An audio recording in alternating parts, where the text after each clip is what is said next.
नमस्कार दोस्तों, स्वागत है आपका एक बार फिर आपके यूट्यूब चैनल केमिकल कीड़ा पर। आज हम लेकर आए हैं आपके लिए असिस्टेंट प्रोसेस टेक्नीशियन और ऑपरेटर ट्रेनिंग का जो सिलेबस है और आपके उसके लिए क्या स्ट्रेटजी रहने वाली है, उसके लिए आज हम एक वीडियो लेकर आए हैं। तो आइए शुरू करते हैं।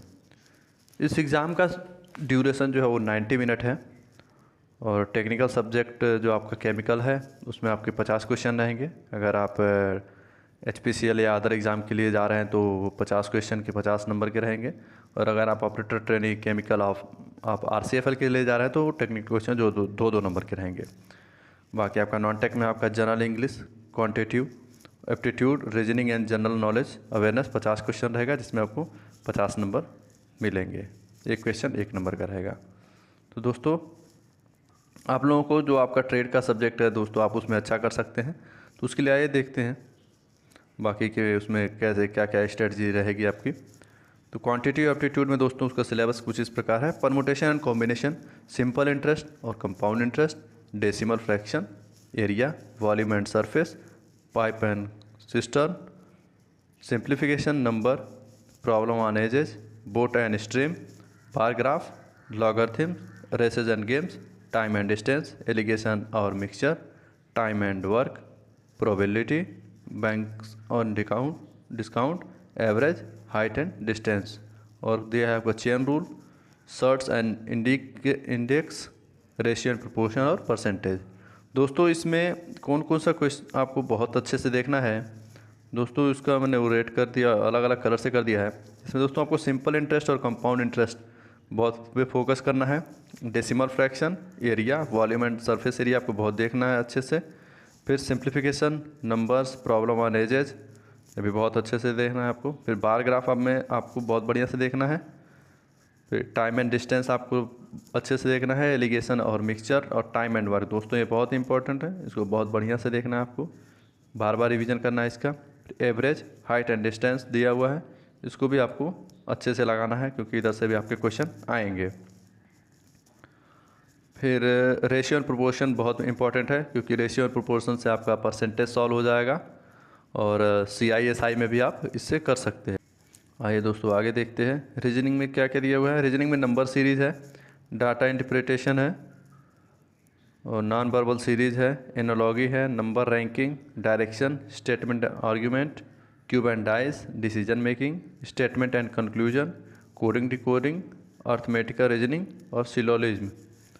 और फिर mirror image, embedded figure, alphabet series, clock and calendar, blood relation, seating arrangement, इतना चीज़ आपका रीजनिंग में दिया हुआ है। जिसमें इसमें क्या क्या देखना है आपको दोस्तों, इसमें देखना है आपका नंबर सीरीज, बहुत इंपॉर्टेंट है ये नंबर सीरीज। फिर डाटा इंटरप्रिटेशन, इधर से भी आपको क्वेश्चन आता है। फिर नंबर रैंकिंग देखना है, डायरेक्शन मोस्ट इंपॉर्टेंट है, स्टेटमेंट एंड आर्ग्यूमेंट्स देखने हैं। क्यूब्स एंड डाइस से क्वेश्चन नहीं आता है, स्टेटमेंट्स एंड आर्ग्यूमेंट से बहुत ज़्यादा क्वेश्चन आता है। स्टेटमेंट एंड कंक्लूजन से भी क्वेश्चन आता है। कोडिंग डिकोडिंग, अर्थमेटिकल रीजनिंग से आता है। सिलॉग से क्वेश्चन आते हुए हैं। फिर आपका अल्फ़ाबेट सीरीज आएगा, उधर से आपको क्वेश्चन मिलेगा। क्लॉक एंड कैलेंडर से आएगा, ब्लड रिलेशन से आएगा और सिटिंग अरेंजमेंट से आएगा। दोस्तों, जो भी हमने इसमें अलग अलग कलर यूज किया है दोस्तों, वो बहुत इंपॉर्टेंट है, उसका आप लोग बार बार प्रैक्टिस करिए और उसको लगाने की कोशिश करिएगा।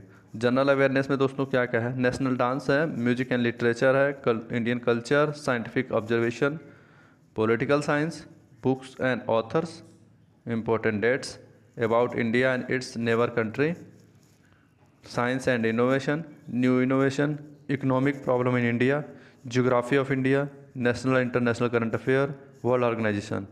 दोस्तों इतना चीज़ दिया हुआ है जिसमें आपको क्या क्या फोकस करना है, किस पे, नेशनल डांस पे, scientific observation, political science, science and innovation, new innovation, economic problem in India, geography of India, जिसमें दोस्तों ये आपको ज्योग्राफी ऑफ इंडिया बहुत बढ़िया से देखना है, फेमस प्लेसेस इन इंडिया, और हिस्ट्री देखनी है आपको इंडिया की पूरी, और पॉलिटिकल साइंस देखना है। दोस्तों ये बहुत इंपॉर्टेंट है, इतना चीज़ आप लोग अच्छे से देख लीजिएगा। हिस्ट्री दोस्तों छूट गया है तो, लेकिन दोस्तों आप लोग हिस्ट्री देख लीजिएगा अच्छे से। फिर इंग्लिश में आपको क्या क्या दिया गया है, sentence and argument arrangement, sentence and arrangement, error correction, items and phrases, preposition, active voice and passive voice, joining sentence, antonyms, spotting error, error correction, passage completion, sentence completion, synonyms, sentence improvement, para completion, substitution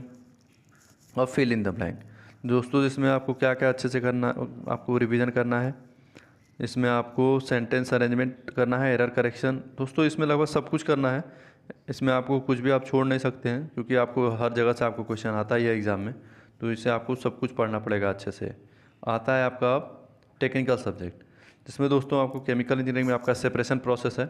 इसका strategy क्या रखने वाले हैं आप, separation process में जितने भी law है, जितने भी उसके छोटे छोटे पॉइंट्स हैं, आप उनको निकाल लीजिएगा, आप उसको नोट कर लीजिएगा। जैसे Fick's law, Rittinger's law, Bond's law, filtration process में कितने टाइप के फिल्ट्रेशन होता है, उसका प्रेशर पे क्या इफ़ेक्ट पड़ता है, प्रेशर टेम्परेचर क्या इफ़ेक्ट पड़ता है, फिर कितने टाइप के फिल्ट्रेशन होते हैं, ये सब आप लोग अच्छे से देख लीजिएगा। फिर आता है आपका थर्मोडायनेमिक्स। थर्मोडायनेमिक्स में सारे रूल, छोटे छोटे लॉ और उसका मिनिमम पॉइंट, मैक्सिमम पॉइंट जो रहेगा दोस्तों आप लोग उसको देख लीजिएगा। फिर आता है हीट एंड मास ट्रांसफ़र। दोस्तों हीट एंड मास ट्रांसफ़र बहुत इंपॉर्टेंट है, इसमें सारे नंबर्स आपको याद होने चाहिए, उधर से आपको क्वेश्चन आता है। और जो भी आपके एक्सचेंजर होते हैं उसको आप लोग देख लीजिएगा। हीट ट्रांसफ़र में, मास ट्रांसफ़र में भी आप पूरा अच्छे से कर सकते हैं। इसमें भी छोटे छोटे जो रूल दिए गए हैं वो छोटे रूल सारे याद होने चाहिए, क्योंकि वो एग्ज़ाम में डायरेक्ट पूछा जाता है। पेट्रोलियम इंजीनियर अगर आप HPCL या इंडियन ऑयल के लिए जा रहे हैं तो आप इसको अच्छे से पढ़ लीजिएगा, क्योंकि इधर से क्वेश्चन आपको आते ही हैं। फ्लूइड मैकेनिक्स बहुत इंपॉर्टेंट। फ्लूइड मैकेनिक्स में आपको pump, valve, compressor, NPSH, cavitation, priming, ये सब आप लोगों को बहुत अच्छे से देखना है। फिर आपको आता है इंडस्ट्रियल केमिस्ट्री। इंडस्ट्रियल केमिस्ट्री में आपको वही हीट और मास का ही सब कुछ देखना है। फिर इन्वायरमेंटल मैनेजमेंट। इन्वायरमेंटल मैनेजमेंट में दोस्तों इसमें आपको देखना है कि नाइट्रोजन आप नॉक्स कितना छोड़ सकते हैं इन्वायरमेंट में, सॉक्स कितना छोड़ सकते हैं, इसकी ppm वैल्यू क्या होती है, TLV वैल्यू क्या होती है, अमोनिया की TLV क्या होती है, IDLH क्या होता है, यह सब दोस्तों इसमें देखना है। फिर सबसे इम्पोर्टेंट है आपका आपको साइंस के सारे लॉ याद होने चाहिए, मतलब फिजिक्स के और केमिस्ट्री के जो भी बेसिक्स लॉ हैं वो आपको याद होने चाहिए, क्योंकि उधर से आपको ज़्यादा से ज़्यादा क्वेश्चन एग्जाम में आता है और आपको उधर ज़्यादा मदद मिलेगा। फिर आता है केमिकल टेक्नोलॉजी। केमिकल टेक्नोलॉजी में आपको रबर, सिंथेसिस, पॉलीमर, ये दोस्तों बहुत अच्छे से देखना है। फिर आता है आपका फर्टिलाइजर टेक्नोलॉजी। फर्टिलाइजर टेक्नोलॉजी में भी आपको कौन से प्रोसेस से क्या बनता है ये आपको बहुत अच्छे से देखना है। जैसे अमोनिया किस प्रोसेस से बनता है, नाइट्रिक एसिड किस प्रोसेस से बनता है, सल्फ्यूरिक एसिड किस प्रोसेस से बनता है, यूरिया किस प्रोसेस से बनता है। दोस्तों ये सब क्वेश्चन आपको बहुत अच्छे से देखना है और ये चीज़ को बार बार रिवाइज करना है। जितनी बार आप रिवाइज करेंगे ये सारे क्वेश्चन आपके दिमाग में फिट हो जाएंगे और अगर एग्ज़ाम में आएगा तो आप उसको बहुत अच्छे से कर सकते हैं। थैंक यू आपको ये पूरा वीडियो देखने के लिए। आप हमारे चैनल पे अगर आप नए हैं तो आप हमारे चैनल को लाइक करिए, सब्सक्राइब करिए, हमारे वीडियो को लाइक करिए और इसे अपने दोस्तों में शेयर करिए। Thank you.